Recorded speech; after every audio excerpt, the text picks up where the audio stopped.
Hello, everyone. Thank you so much for joining us today. My name is Christy, and I'm the marketing manager here at Kids & Company. We are so excited to provide tips and tricks to feed your body for a healthy immune system today. For those of you who may not know, Kids & Company is Canada's leading childcare provider with locations coast to coast. We also have locations in the greater Chicago and Boston area in the US. At Kids & Company, nutrition is something that is very important to us. At all of our centers, we offer our children nutritious, made-from-scratch lunches and numerous servings of fresh fruits and vegetables for them to snack on throughout the day. With cold and flu season approaching, it is more important than ever to have a healthy immune system. Our nutrition plays a major role in keeping us healthy and fighting illness. On that note, we are very excited to partner with Tosca Reno. For those of you who are new to her, Tosca is the New York Times bestselling author of the Eat Clean series and founder of the Eat Clean Revolution. She is a nutritionist and wellness expert who believes in the power of eating whole, nutrient-rich foods. If you have any questions at any time, feel free to use either the Q&A or the chat function at the bottom of your screen, and then we'll ensure that these get addressed at the end of the session. Over to you, Tosca.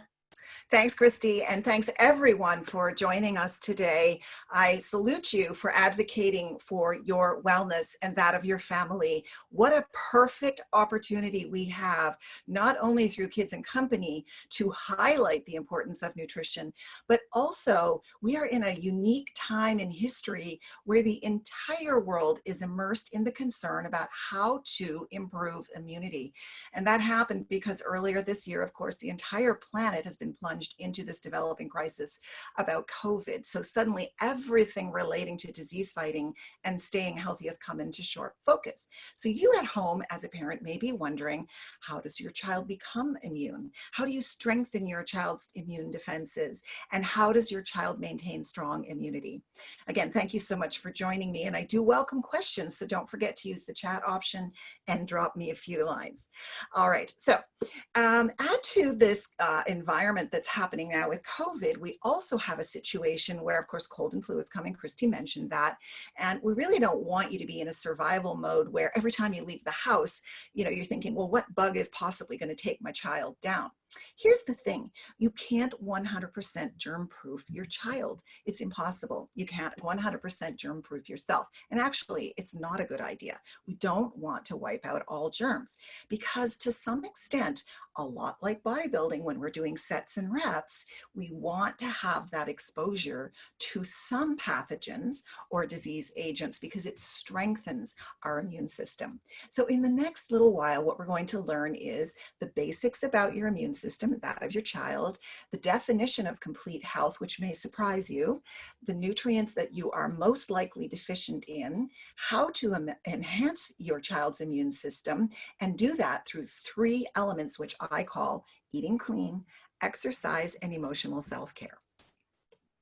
So the basics really include prevention. This is a lot like Immune System 101. Feel free to take notes. I know there is going to be a recording, but there might be something I will say to you that will help you right away today with changing your approach to wellness. So some of you have already engaged as parents in breastfeeding, and that's wonderful. I know my own daughter is a naturopathic doctor. She has 2 children, and she's breastfed them until the age of 18 months. But you can also look at some other preventive measures, including clean nutrition and some supplementation, developing a healthy head-heart space, head and heart, exercising regularly, providing a healthy environment, as Kids & Company does, avoiding unnecessary antibiotics and toxins, and getting plenty of rest. So your child's immune system really came along with that very day they were born, the package from mom and dad. And children are not born with a complete immune system, but they get their first big gulp of immunity as they pass through the birth canal. And in the mother's vaginal fluids and birth fluids, there will be really positive agents like germs that fight germs, bacteria, fungi, and toxins, and even viruses. So that's the first piece of the immune system. The second piece is the adaptive immune system, and your body develops that as a child up until the age of 8 by exposure to microbes and chemicals, and that includes inoculations. And it's generally understood that children who are born naturally through the vaginal canal, birth canal, are generally more healthy from that standpoint, but today's science is really stepping up, and any child that is born through C-section will be swabbed from the mother's vagina to give that baby its first inoculation of wellness. If you're wondering how to identify that your child may have a weakness in his or her immune system, look for some signs.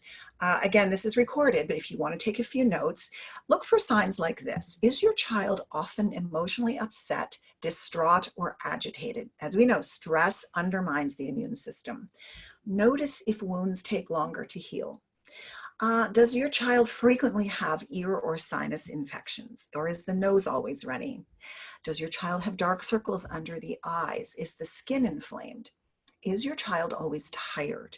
And is your child always in the bathroom, either trying to poop or having too much of that? These are some of the signs that there could be a problem or a weakness in the immune system, but fear not, there are ways to help you develop immunity for you and your child. And I'd love to start with this beautiful quote by Dr. Michael Stancliffe, who is a naturopathic doctor, like my own daughter. And this is the hope for you. The world's best pharmacy exists inside each and every one of us. It doesn't require us to make a lot of complex decisions, but our pharmacy does have some caveats for operating well. And I'm going to tell you what they are. So basically, each of us have an immune system, and it is highly complex, even more complex than the most sophisticated computer. Every single moment of every day, your body is managing thousands of complex decisions like digestion, filtering blood, handling blood clots, fighting infections, killing cancer cells, and so on. So the world's best pharmacy already lives inside of you. All you need to do is to support it. And I'm going to use, this is something I feel is a very important concept I'm going to teach you now, which is, although you see it all over the internet, you cannot boost an immune system. Boosting implies that something is broken. There is nothing broken about the immune system. What we need to do is enhance and support it. So we need to take care of that pharmacy within us, and we can support that strong immune system through lifestyle related activities. And again, those include the breastfeeding, the rest, the exercise, etc. So when your child and you live in complete alignment with these principles of eating clean, exercise, and emotional self-care, lifestyle strategies, your body then becomes optimally well. And listen, your body always strives for this. It's called homeostasis. That is the optimal state of wellness. And every activity within your body and your child's is really striving to achieve that. So let's go on now and talk about what complete health is. Now, I might shock you here when I say complete health is not simply the absence of disease. According to the World Health Organization, which is the governing body for health, wellness is more than being disease-free. It's the dynamic pursuit of the following areas: exercise, eating clean, and emotional self-care. Now, myself, I'm a nutritional therapist, and one of the governing principles of the work that I do is I understand the foundational aspect of wellness, that it begins right here. Actually, it begins here. But if there is a problem somewhere in the body south of the mouth, it can always be traced back to the starting point. Okay, so it's what you eat and how you consume it. Think about a time that may have happened in your home, maybe getting ready to get your children out the door for daycare or work or school, when you and your child had a heated discussion about what to eat. Maybe you didn't agree on what was happening, or you'd become angry at your child. And notice how often soon after your child may come to you saying they have a sore tummy or they're upset. Okay, and this is a common response for a child when they're fearful or when they're upset or otherwise down with their emotions. Okay, and so this is something to think about. It's very, very difficult to feed a child in that state. So think of the foundational principles of nutritional therapy, which is if there is a problem in the body south of the mouth, then go back to the mouth and figure out what went wrong. Okay, your child comes to you, says, I have a tummy ache. Then go back to what happened either here in the mouth or in the brain. So the best thing you can do just to start the whole eating experience off is create a calm, relaxed, beautiful approach to eating and an environment in which your child is participating in either what is being selected to eat, what is being prepared. Even if they can't do a lot of things in the kitchen with knives and so on, they can often press a button or they can do sorting activities.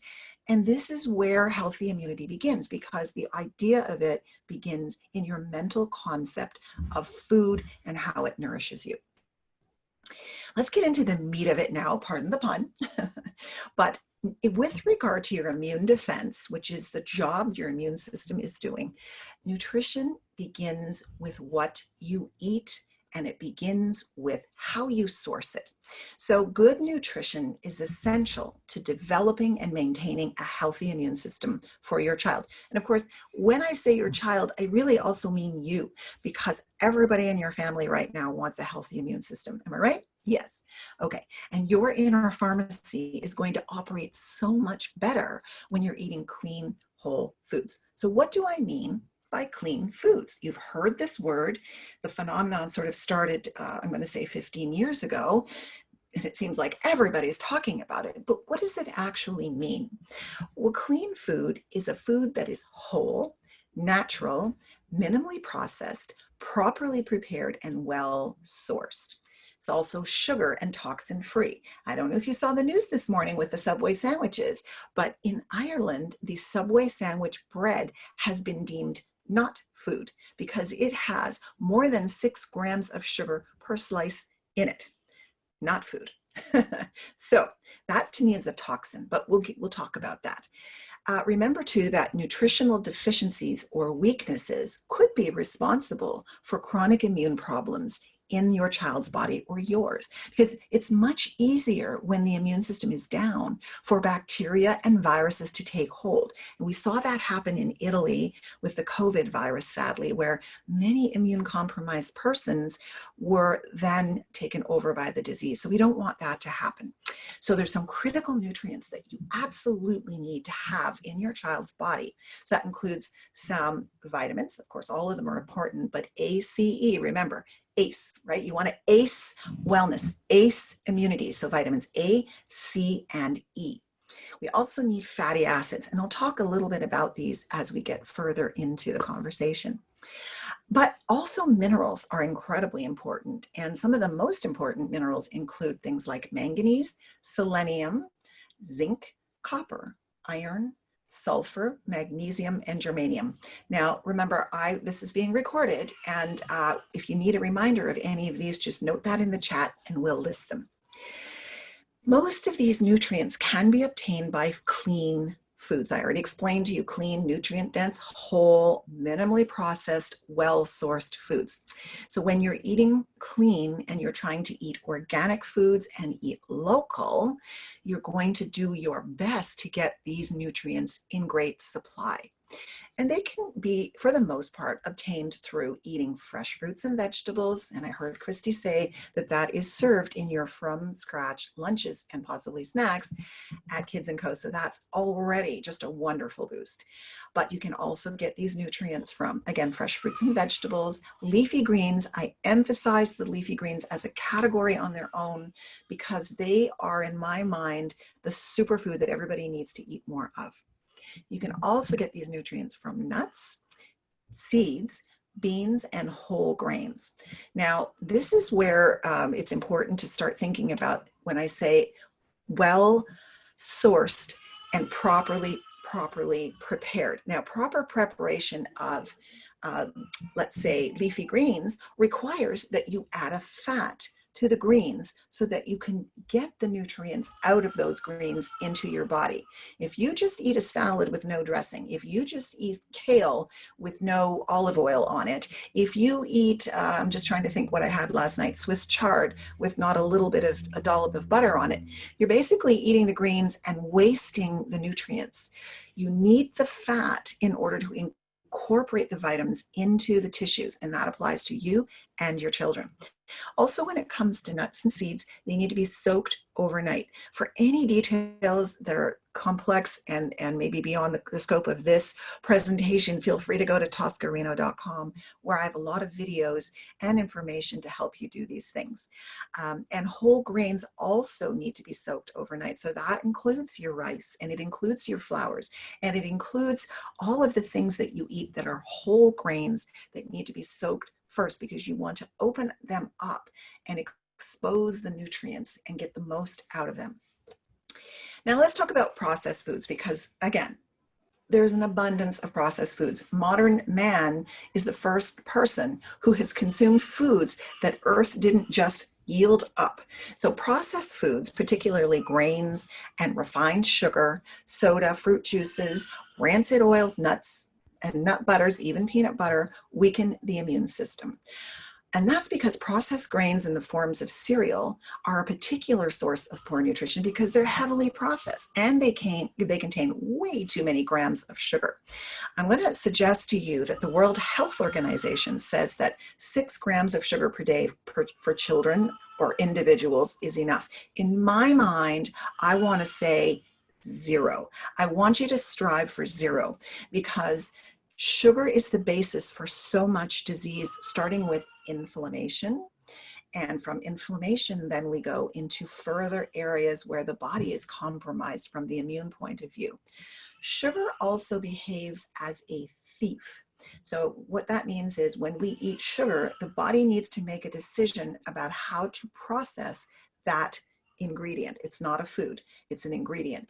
And it's expensive because to process sugar, refined sugar, your body needs to steal minerals, and it will steal minerals from your brain, from your eyes, from your skin, from your skeletal system. So the more sugar you eat, the more it costs you from a mineral basis to process that sugar.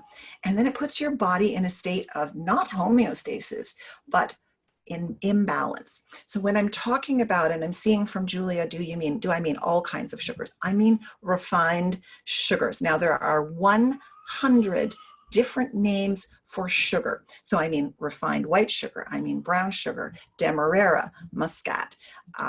Even if they call it healthy and organic, it's still sugar. Coconut sugar.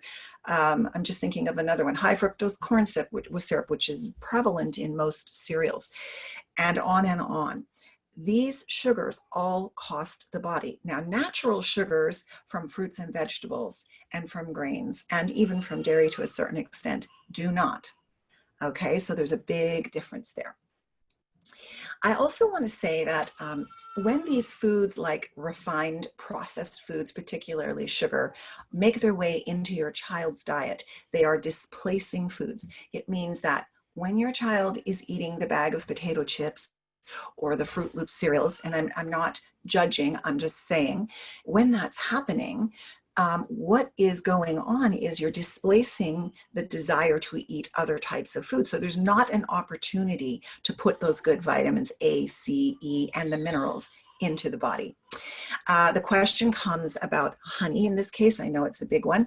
So I do, with my baking and in all my recipes, I have a library of over 1,000 recipes, use maple syrup and honey, but I also use other types of sweet baking ingredients, like you can make date paste. There's a recipe for that. I have it. You can use applesauce. You can use pureed carrots, pureed sweet potatoes, pureed squash, and so on.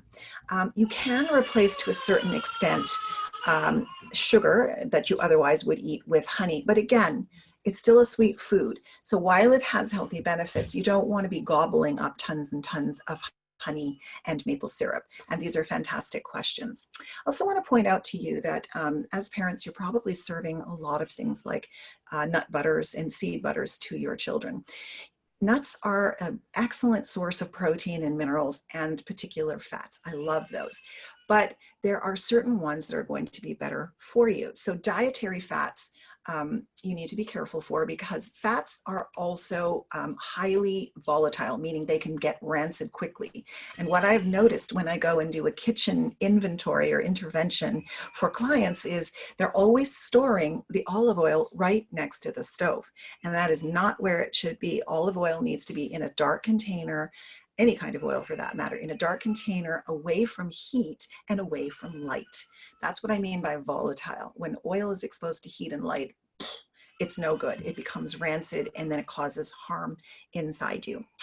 With regard to the immune system, here's something I want you to keep in mind, which is, to me, blows my mind. Okay, just 3 teaspoons of refined sugar has been shown to reduce white blood cell activity in the body.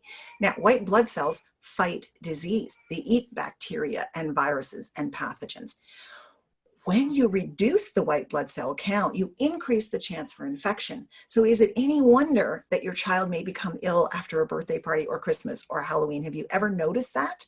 That those are the times when we're eating a bit more of the treats that come along with those celebrations. And then all of a sudden your child is sick, but it's because intentionally the immune system has been depressed through eating sugar. All right, so what are we going to eat? What are you going to eat? I keep telling you, no refined foods. What about the cereals, etc.? So here's a few things that will help you. And remember, I just want to highlight the concept that you can't boost your immune system, but you can enhance and support it. Remember this pharmacy that we need to take care of within us. How can we stimulate that pharmacy and take the best possible care of it? This is the conversation you want to have. So one of the key ways that you can enhance the immune activity in your body is to understand that your immune defense system, excuse me, lives, yes, in your blood and your blood cells, etc., but it also lives in your tummy.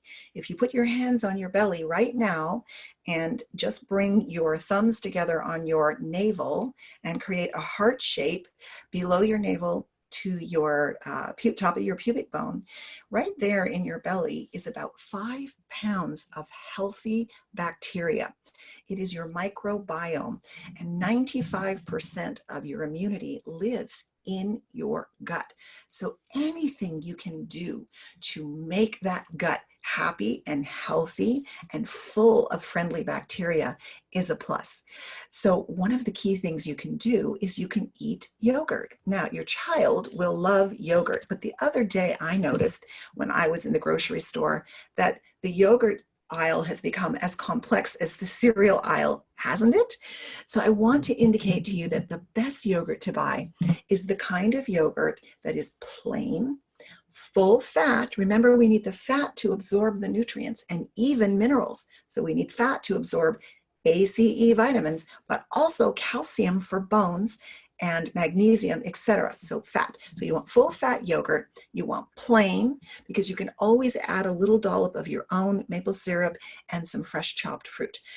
And you want to look for the kind of yogurt that have live cultures, so living or live cultures in that yogurt. And you'll know you've bought the right one when you open up the lid and you take off the seal and you see there's a bit of liquid on the top. Don't throw that away. That's loaded with nutrients. Just mix it in and give yourself a pat on the back, because that yogurt has living organisms that are probiotics, friendly bacteria that will help feed and strengthen your immune system. So full fat means that the fat is left in anything around 2.5%, 2%, 3% is good and very good for your children. I'm trying to catch the questions as they come up. Now, on the other side of, and this is a fermented food, all fermented foods have friendly bacteria in them so that you can incorporate these things into your wellness microbiome. Now, I know some of you are thinking, oh my gosh, my child is lactose intolerant, can't have that. Here's your answer. The word is kefir. Now, kefir is a tart fermented food that contains actually way more probiotics than yogurt. It has over 61 strains of bacteria and yeast. Now, you might think as I say that, well, I don't want that in my child's body, but you kind of do, because there are certain probiotics in kefir that protect against harmful bacteria, including salmonella, which you get from food poisoning, H. pylori, and E. coli. So now, with regard to the lactic acid or the lactose question, the lactic acid formed in fermented dairy foods like kefir converts the lactose, which is the dairy sugar, into lactic acid. So it has very little lactose left in it. So most people, or most children who have a lactose problem can actually eat the kefir with very little trouble, and there will be no issues with the belly. You can always try it. Now, once again, remember, you want live culture, you want plain, and you want full fat. Now, I think the question just came up about the sugar content in either yogurt. When you're buying plain kefir or yogurt, there's no added sugar. The only ingredients will be the live culture and the milk. Now, the sugar that is listed in the nutrition part will be whatever sugar exists in the milk. It won't be from refined sugar or high fructose corn syrup or anything else. It's just what's in the milk, which is there naturally. Milk is kind of sweet on its own. And it's the same with kefir. Whatever sugar is in that kefir is coming from the substrate, the milk, although you can make this with coconut as well. You can use coconut water to make kefir as well. Equally good. So there is a lot of evidence to show that consuming kefir can help reduce allergic reactions to many things. A question comes about kombucha for children. This is one of these problems that, at the onset, you think, well, kombucha is excellent, it's healthy, it's good for me, and it is a fermented food. But here's the problem with kombucha. Most people don't realize that when they're getting a container of kombucha, you're really getting several servings in one bottle. You shouldn't drink the whole thing. Also, have a look at the sugar content. In order for kombucha to ferment properly, you need a lot of sugar. Lots, and I mean refined coconut, palm, it doesn't matter. And that is what's needed to get that fermentation started, the bubbling going, etc. And so I'm very cautious about kombucha. I'm careful to choose a kombucha that has the least amount of sugar in it. So far, I think Rise is one of them. But even so, do not drink the whole bottle. Don't give a whole bunch to your kids, and often just cut it with a little bit of sparkly water, bubbly water, but just plain bubbly water. I think you can use a soda stream and achieve that. Let's go to nuts for a minute again. I told you that nuts are a clean food, but we need to soak them in order to get the most nutrients out of them. Here's the best nut for your child for their immune defense: walnuts. Now, when you go to the grocery store, do not buy walnut pieces. In fact, don't buy any nut pieces ever. The reason they're cheaper is because they are more prone to rancidity. When you break a nut open and expose the flesh to air, it oxidizes and readily goes rancid. You don't want that in your body. Rancid oils can stimulate inflammation, which then cause disease. And my personal opinion about fats is we consume far too many rancid fats, and thus we create inflammation within the body. So be very protective of your oils. Buy raw, whole, unsalted walnuts and refrigerate them immediately, or even freeze them. Stock up on them when they're on sale. Put them in the freezer, but always buy whole. So when you do have those walnuts, the soaking methods you can look up on toscareno.com to show you how to prepare them correctly. But once you've done that, then it's super easy to just crack the nuts open and sprinkle them onto your child's yogurt or kefir or morning oatmeal. Let's talk about fruits and vegetables. I know I'm going at a fair clip. I'm trying to get so much in, and I just want to help you get that immune system firing for your children. I care very much because I do have 2 little grandbabies and I have 4 daughters, and all of my family is, so far we've been healthy, knock on wood, but we are very, very engaged in the eat clean lifestyle so that we can keep our immune system at the highest level possible. So really embrace your fruits, vegetables, and leafy greens. Strengthen your child's immune system by giving them plenty of these things on a daily basis. And I mean on a daily basis. Don't forget to include plenty of fresh herbs too. You can, when you're making a salad, just go and get some fresh basil. If you grow it in your garden, wonderful. If you don't, right now it's abundant and inexpensive at the grocery store and markets. Grab some, break the leaves off, throw it right in your salad. The same with parsley. In fact, I want to just share with you something that just absolutely blows my mind. I hope you like parsley.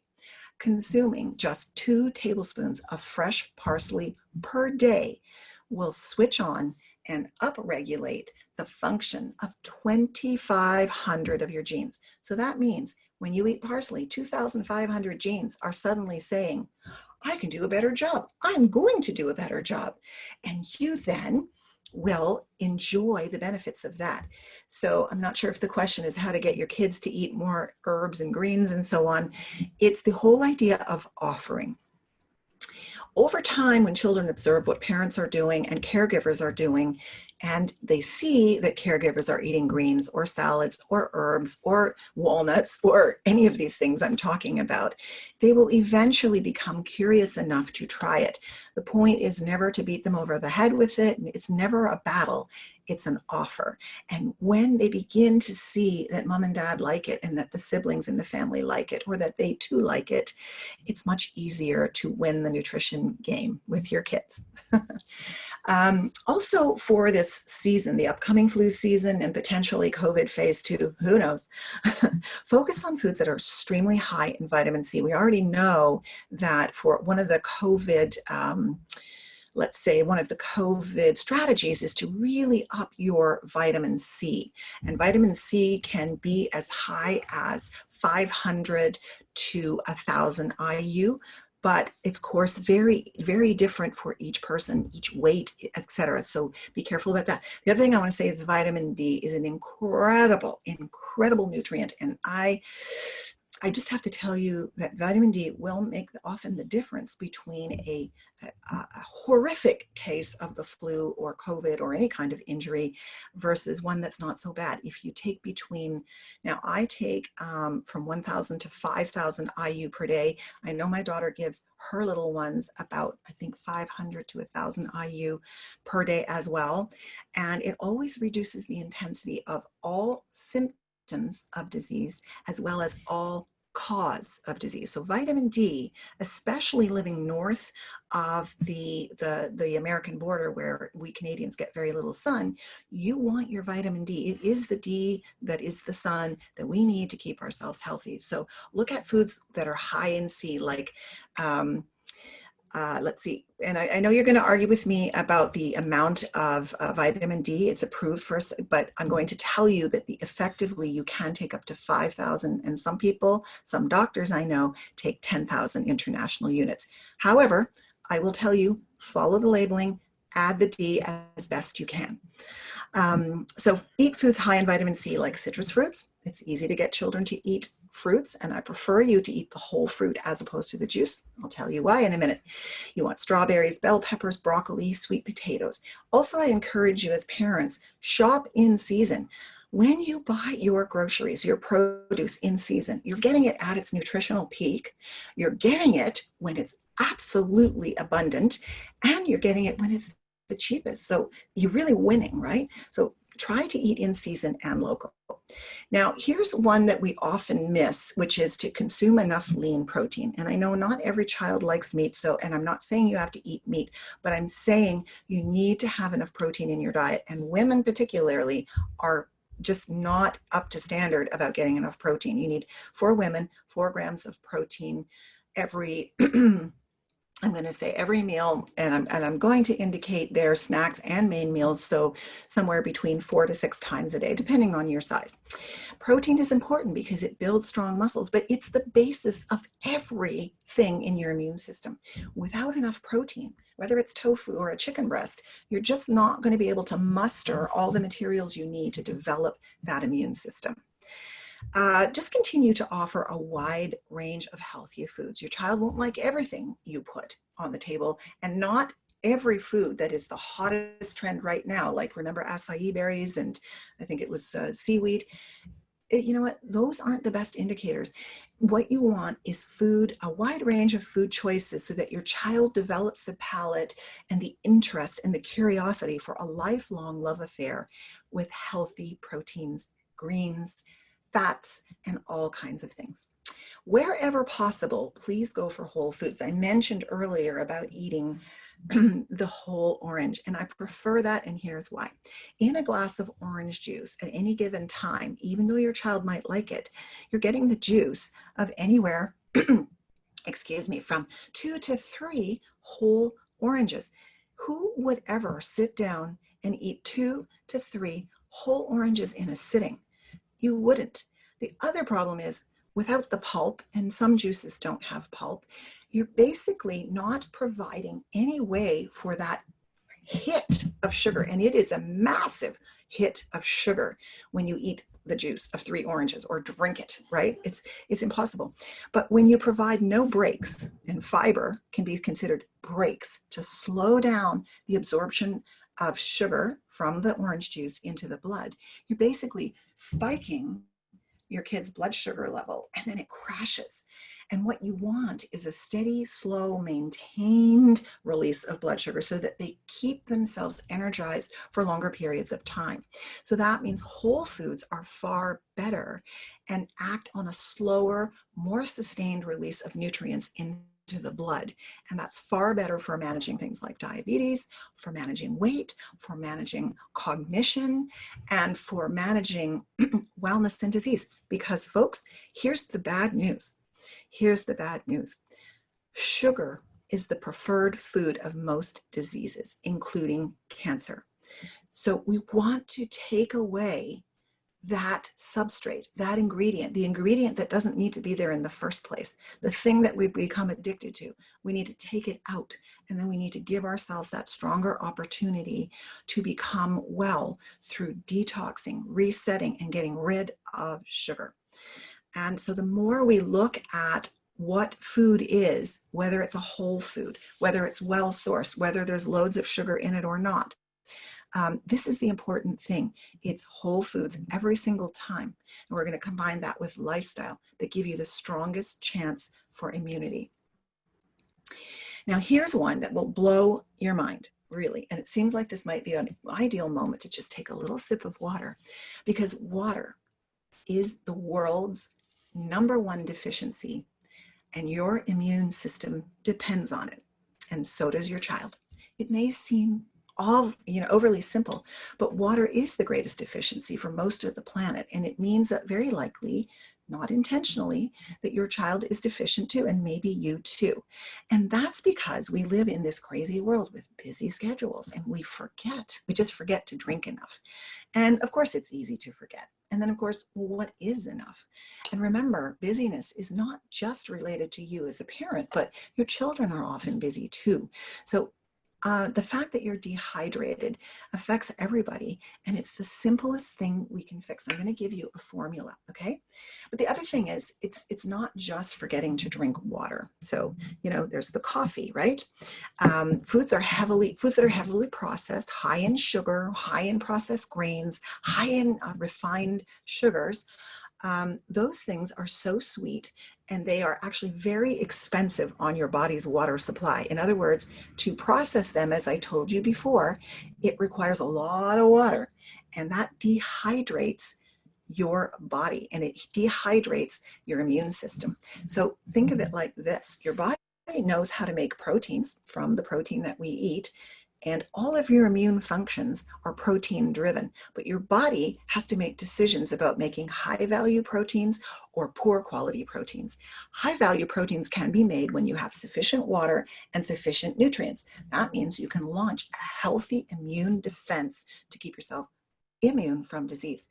But your body will have to make decisions if it's dehydrated. And if it senses that there's not enough water in the body, your child's or yours, the body says, well, I have to make cheaper quality proteins. So the skin, well, we can not worry about the skin. We'll take the protein that we need. Instead of putting collagen and elastin in the skin, it will go to the brain or the heart, or possibly your immune system. But over time, continually robbing your body of the ability to have enough water and enough nutrients really undermines your wellness.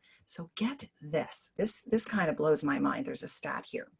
A staggering 20% of children in North America don't drink 1 drop of water from a tap or bottled source. And 1 in 5 kids drink no water.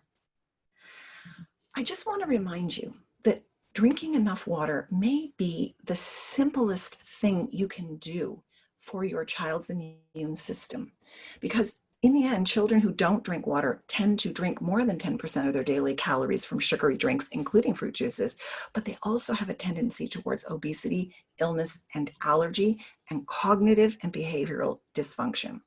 So as a reference, if your child doesn't drink enough water, the consequences can be startling, not only from a depressed immune system, poor health, but things like cognition. So knowing that the ideal time to start drinking more water is right now, this is really one of the best ways you can positively enhance your child's ability to fight infections. Here's a quick checklist to help you identify and be on the lookout for possible signs of dehydration in your child. An inability to focus on tasks, maybe lightheaded, somewhat dizzy, headaches, thirst, dry tongue or mouth, a tendency to be overweight, lower performance in school, some vomiting, tiredness, lethargy, dry skin, irritability. One indicator, according to a Texas Children's Hospital physician, Christy King, is a great indicator in your child's urine is making sure the urine is pale yellow, not dark yellow. And you can also tell by your child's mood.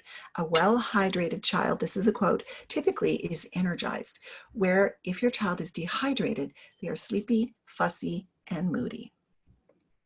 Here's your water formula. I love this. An easy rule of thumb to use as a gauge for drinking enough water for your child is drink 1 8-ounce cup of water a day for every year of age for children younger than 9 years of age. So is that complicated? Let me explain. Here's an example. If you have a 2-year-old, your 2-year-old should drink 2 cups of water a day. If you have an 8-year-old, your 8-year-old should drink 8 cups of water a day. Children 9 years of age and older should drink 8 cups or more if they are physically active. So I love this, and I want you to just take a pause here for a moment. If you're interested in learning how to become sugar-free, I do have a link at toscareno.com/sugar-free. I think it's very important that we all become sugar-free. In fact, it's where I start with all my clients.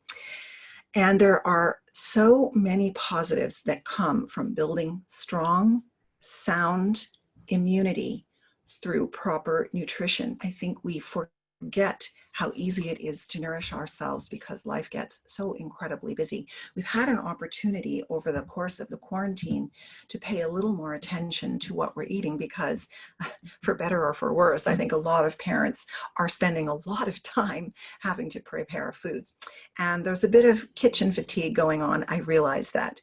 But I have gone to a lot of effort over these almost 20 years in the industry to create recipes that are friendly for families. In fact, I have a book, The Eat Clean Diet for Families and Kids, that does show beautiful recipes. Like one of them is my chicken nuggets, which is a healthy recipe. I have a healthy icing recipe.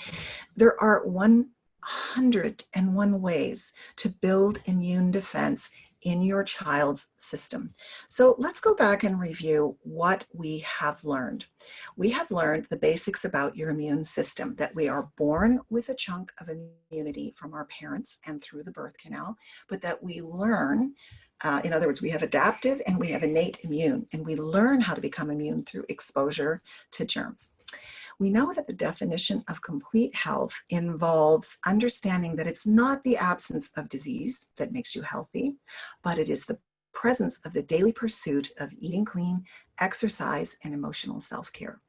We know how to recognize signs of immune weakness in your child. You know now that the nutrient you are most likely the most deficient in, because the whole world is, me too probably, is water, and the importance of water in developing and building a strong, well-functioning immune system. We know that the key way to build immunity within your child and to support that is to eat clean, that is to eat nutrient-dense, properly prepared, well-sourced foods. Also, the 2 additional components in complete wellness include exercise and emotional self-care. I personally would love to present some of those options to you because the science behind this is staggering, and perhaps on another time we can do that. Otherwise, I invite you to visit me at toscareno.com, and I think we're going to move into questions and answers right now. So have we got a few questions, Christy? Yes, thank you so much. This has been very, very informative. Thank you. And we have lots of questions that have come in, so we'll get to as many as we can, and then absolutely we can look at doing something else together in the future, and we'll send your contact information to everyone who's attending so that they can reach you personally for any of the questions that we don't get to. And so we had a question that came in specifically asking the best foods for babies under 12 months for a good health. Okay, so I know that from a naturopathic point of view, there's the whole process of starting at about the age of 6 months, introducing your child to certain foods that do not trigger allergic responses, or in some cases actually do, because now I think what's happening is it used to be you weren't supposed to give your child nut butter or peanut butter at the age of 6 months, but now we're doing that. So the thinking has changed, but there are the same principles apply to your child no matter what age, from 12 months, 6 months, that these foods need to be nutrient dense, well sourced, properly prepared, and low in sugar, low in refined ingredients, low in toxins and fillers. Always read the labels, and if you can possibly find anything that is, 2, 3 ingredients or less, those are the ones. So from my own experience with my grandchildren, and certainly taking notes from my daughter, Dr. Rachel Cordetti Sargent, ND, who's a naturopath in the Ontario area, it's things like avocados. Well, and you do the avocado for a week, and if that avocado works, then great, and if not, off you go. And then you introduce sweet potato, and then you introduce banana, and then you introduce applesauce. And it goes like this. But all of the foods need to have that underlying principle of being clean so that you're not inadvertently introducing your child to toxins, bacteria, fillers, heavy metals, chemicals, and additional sweets that do not require, you're just absolutely not needed in your child's health. So I hope that answers your question. Perfect. Our next question is asking if you have any advice on resetting of a palate. Basically, this parent had, in the beginning of COVID, sort of let her guard down with some sugars and sweets, and now is having trouble cutting them out, basically, after the fact. Well, it's a wonderful question, and thank you for that, because here's the deal, the raw deal, right, is that sugar is the most highly addictive of all ingredients, and certainly prepared food manufacturers have figured that out, and they put sugar in everything. So ultimately, mom and dad, you are driving the bus. You're the one who's coming home with the ingredients in your house, in your grocery cart, in your car, and feeding them to your family. And I know in times of exasperation, it's like, let's just get this done, right? Because you're losing your marbles. And I've seen that. But I want to stress to you that it's important to stop the addiction and maybe find ways to make that sweet food less palatable. In other words, they're only going to get a very small piece, because you don't want to have your child consuming more than 6 grams, and ideally way less per day. And a donut is going to put you over the top with easily 20 grams of refined carbohydrate / sugar. So find ways to make that sweet treat less enjoyable, and minimize. Choose a special day of the week that your child may be able to have that. Reframe the thinking around, is that actually a treat? And what could be more fun? Let's go pick apples. Let's go get a delicious apple right off the tree and eat that. Take your child with you. Involve your child in some of the cooking experience. It's basically, to me, if we can get the sugar out of the diet, we can quit the addiction early. We can set up clean eating lifestyle for the rest of their lives, and they're not going to be as prone to things like alcohol addiction, because basically alcohol addiction is sugar addiction. Perfect.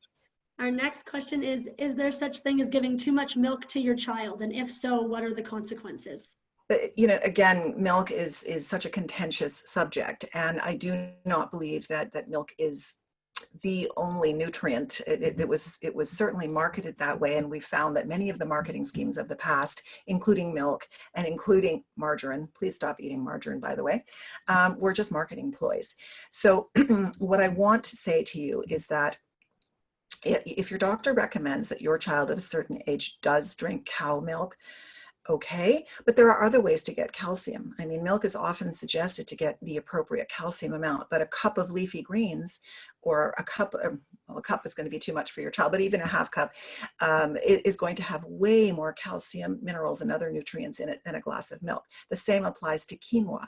Quinoa is absolutely loaded with calcium. It is a plant-based seed that thinks it's a grain, and it is loaded with highly digestible calcium, but other minerals too that confer strength to your immune system. So there are other ways to drink milk. I don't necessarily advocate it, but if you do, you can actually have the calcium, if that's what you're shooting for, out of your fermented food, which I recommended, which is your plain yogurt with live culture and your kefir. I hope that helps. Thank you. Our next question, and I think we might have covered this, but do children who are birthed via C-section miss out on these first immune system fighters? Unfortunately, yes, children born through C-section don't get a trip through the vaginal canal, and in the vaginal birth canal are the birth fluids that contain the mother's own immune system defenses, friendly bacteria and and organisms, and that help to confer immunity to the child. So as your baby passes through the birth canal, they're basically getting that first gulp. And up-to-date doctors are realizing this now and are swabbing the vagina after a baby's been born through C-section of the mother and putting that in the child's mouth, because even that small amount can generate the growth of friendly bacteria into that child's immune system. So I think that's a really beautiful thing. And of course, breast milk, if you're breastfeeding, will do the same. Yeah, smart. Our next question is, how does fat affect cholesterol? This is another one of those myths, and that's why I said stop eating margarine. So a number of years ago, the American Heart Association, and I believe also in Britain, came out and said, you know, all along we were saying cholesterol was to blame for heart disease and atherosclerosis and heart attack. And don't get me wrong, heart disease is still the #1 killing disease in probably the world. However, it wasn't the egg's fault. So blaming the egg or butter or fats for high cholesterol would be a lot like blaming the fireman when he shows up to put out the fire. Cholesterol is actually what's needed to heal the minor scrapes and tears that happen in your blood vessels. So when you eat a lot of sugar, this causes damage to the inside of your blood vessels, like basically microscopic tears. And the job of cholesterol is to bandage it, to patch it. So it comes and it sticks on those microscopic tears that the sugar put there, because sugar is like fiberglass, just scratches. So we were blaming the high cholesterol on fats, but that's not true. The high cholesterol is present because it's doing its job. The fault is with sugar. I still say you must maintain vigilance and be very, very careful. Be highly inscrutable about the fats you eat. You want to eat only grass-fed butter if you're going to eat it. You want to eat only pure fats that have not been perverted. And I'm going to tell you that there's what's called the olive oil mafia. So most olive oil is adulterated. If you're not getting organic in a dark glass bottle, a little bit expensive olive oil, you're probably doing yourself some harm, because all oils are highly volatile. And the cheaper ones, if you close your eyes and imagine your oil shelves at your market, you'll notice that there's a lot of clear plastic bottles of some sorts of oil sitting right at the top shelf. They're already bad for you. So be very, very scrutinizing about your fats, and do not blame high cholesterol for that presence of high fats in your diet. You should eat some fats, but be very scrutinizing. I hope that helps. Perfect. Our next question is, my toddler will only eat broccoli and cucumber when it comes to veggies. Any suggestions? And they're wondering what your thoughts are on those baby food pouches. Okay. First of all, I salute you. Thank goodness your toddler will eat only some kind of vegetable. I'm just thrilled, especially broccoli, because it's so good for detoxifying and loaded with vitamin C, by the way, and also with calcium. So well done. And I've certainly seen sort of the mono or duo vegetable palette happening in my own grandchildren. But what happens over time is as you keep presenting and offering, they get curious. Your child will become curious about what's being served. And ultimately, they'll add a bit more to their diet. So now I see Grayson, my little granddaughter who's 4, will eat a Brussels sprout and she'll eat carrots and she'll eat cauliflower and other things. So over time, just be patient. We can't, children's palates are much more sensitive than our own. So I salute that. And then I do see these vegetable pouches because I believe they come on all the trips with my grandkids. And I think they're a wonderful alternative. Just please flip the package over, look at the ingredients, see what's in there, and make sure there's no added sugar. If there's any sugar in there, it should only be coming from what's in the plant, but not added sugar. You don't want to see 6 grams of sugar for your child in a serving ever, or more. And I believe those are actually a really handy option if you're pressed for time. Of course, you can make all these things at home too, and it used to be in the day we did, but we're living in a different time now. So I salute you on the vegetables. Perfect. Our next question, just a quick one. Can you repeat the percentage of fat that constitutes full fat yogurt? Okay, so full fat yogurt is about 3% usually, and it's usually very thick. The one I'm using right now is Astro. It's the red and white tub, and when I open it, there's always liquid on the top. It's live culture. There's only 2 ingredients. So it's got the live culture, which are the bacteria, which is what you want, the probiotics, and then just the cow's milk. You can try sheep's milk. If you have lactose, you can try coconut yogurt, but most coconut yogurt has got a lot of added sugar. I don't recommend it. And then there's the different types of yogurt out there. But again, I steer you away from getting the prepared yogurts with all the sugar and crap on the bottom, because it's always too much and you don't know how fresh that fruit is. So chop a bit of apple, put it on top, throw some walnuts, a drizzle of maple syrup, you're good to go. Perfect. Our next question is, what is your suggestion for serving nuts to kids under 4? Current guidelines indicate that nuts should not be served to kids under 4 due to the choking hazard. Right. So this is something that parents have to be vigilant about, and they can be served in the form of nut butters, or it can be, I'm just trying to think how, so one way to do it is by cooking oatmeal, making your own oatmeal, again, sugar-free, sugar-free, please, and adding a dollop of natural nut butter to the oatmeal. You can just mix it right in, and that's a way to get nuts in you. I know there is such a thing as walnut butter if you want that good fat, but you can also do it with almonds. You can do it with natural nut butter. Again, nut butters, please, please, please refrigerate, and also the ingredient should only be nuts and their natural oils, no added sugar. If you're buying, sorry to pick names, but Skippy or Jif or whatever, and commercial nut butters are loaded with loaded. You'll just turn around the label, look at it, and you'll be floored. Amazing. Next question is, I've heard that you shouldn't eat fruit right after a meal or with a meal. Something to do with fermentation, not 100% sure. Is this true? So your body's digestive system is so vastly intelligent. There are many, many theories. If you looked on the internet, you could not finish the theories about how to eat for the next 25 years. Here's what I know to be true. Your digestion for any types of sweet foods begins in your mouth. So a banana, a cookie, a piece of cake, a piece of bread, anything sweet, pasta, begins here.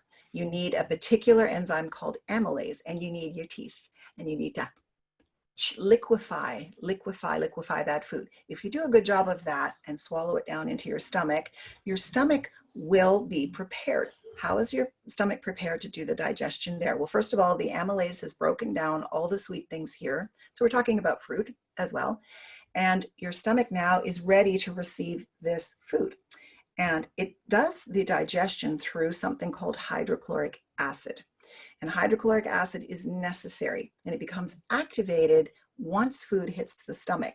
And then the stomach can actually do a really good job of mashing up that food and getting rid of it. If there's fermentation in the stomach, two things are wrong. Either you didn't chew your food properly here or long enough, or you have lowered hydrochloric acid levels. And this is actually something that is prevalent in our society. The most highly prescribed pill in North America is Nexium for antacid, right? Or we chew a lot of Tums or whatever. But the problem is, it's not that you, people think they have too much acid. Well, actually, you don't have enough acid. If your food is starting to come up here, it's because there is fermentation, but it's because you don't have enough acid because you didn't slow down and chew your food, or you ate your food at 120 kilometers going down the highway, or you're stressed, or you're busy, or, and you can just feel that stress, right? So your stomach doesn't have a chance in heck. And so fermentation will happen in that case. And a piece of chicken will just sit in your stomach and basically putrefy. So keep your hydrochloric acid levels high by having a restful meal experience, by chewing your food properly, not gobbling. And furthermore, if you want to enhance your digestion a little bit, keep those fermented foods going, but also try to add, and this is really for adults, in a glass of water, add 1 or 2 tablespoons of apple cider vinegar, raw apple cider vinegar, and have that 20 minutes before a meal. You can just feel that your tummy is now ready to do the job of digesting. Great tip. Thank you very much. Unfortunately, we're out of time. So any of the further questions, we will send out your contact information so that people can get in touch with you directly. Thank you so much for your time and for all of this insight. It was so, so useful. And thank you to all of our parents who attended today. We hope everyone has a fantastic rest of your day. Thank you. And I just want to encourage parents that your immune system, your wellness, your life really is as easy to manage as what you eat. And I'm very happy to help you find those results because my passion is your wellness. Thank you so much for giving me this time to speak with you. Thank you. Take care. Bye, everyone.